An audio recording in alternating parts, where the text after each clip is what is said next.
A woman was sitting quietly on her bed when the blanket behind her began to move on its own. In the blink of an eye, it wrapped tightly around her, trapping her like a cocoon. In a panic, she tried to call her male colleague through her phone, but before she could finish speaking, she was completely engulfed. Luckily, her partner Detective David arrived just in time. He tore through the blanket and rescued Agent Mira. Shaken, the two detectives began analyzing who might have used dark magic to attack Mira. Realizing time was of the essence, they headed straight for the local church. At the entrance, the priest angrily confronted them, accusing them of disrupting a sacred space. But before he could finish his rant, a mysterious force pulled him toward a car and pinned him to its hood. Shocked and confused, Mira and David ruled him out as a suspect. Their investigation then turned to the priest's daughter, Hannah, and her adopted brother Bobby. The two often helped at the church and were known to collect butterflies for school projects. At the school, Hannah had a solid alibi. Multiple classmates confirmed her presence during the time of the attack. With Hannah cleared,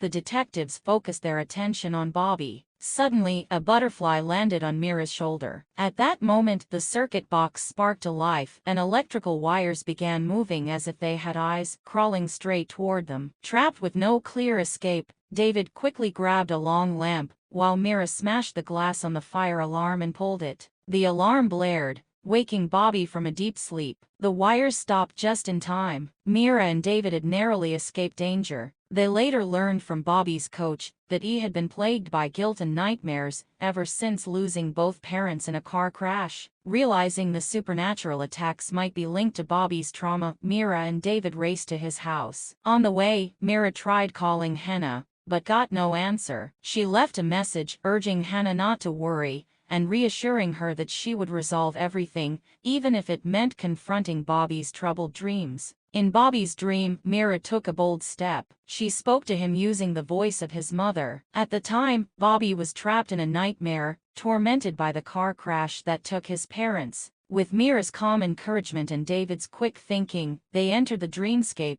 where Bobby saw his parents sitting in the front seat of a car. He shouted at his father to stop listening to the radio and focus on driving. Understanding the symbolism, David slowed the car in the dream, bringing it to a safe stop at a curve. Bobby's emotions began to settle, and the nightmare faded. Back in the real world, Bobby fell into a peaceful sleep in his sister Hannah's arms. Before leaving, Mira gave Hannah a box of medicine to help prevent Bobby from being jolted awake by nightmares. She reminded Hannah of the importance of love and support, that only by building a new, caring family could Bobby truly heal. Only love, Mira said, can truly break the curse.